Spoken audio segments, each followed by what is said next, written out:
Selam. Şöminenin kabası bitti. Burası tüp bölümü olacak. Şöyle. İçine tüpümüzü koyacağız.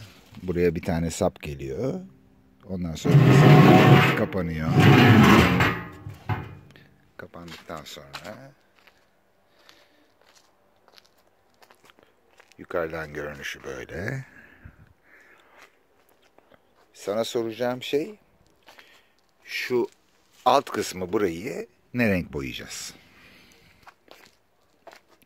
Üst kısmını, şurayı siyah boyamaya karar vermiştik zannedersem. Durum bu. Bu buraya giriyor. Kapanıyor. Tamam. Şöyle.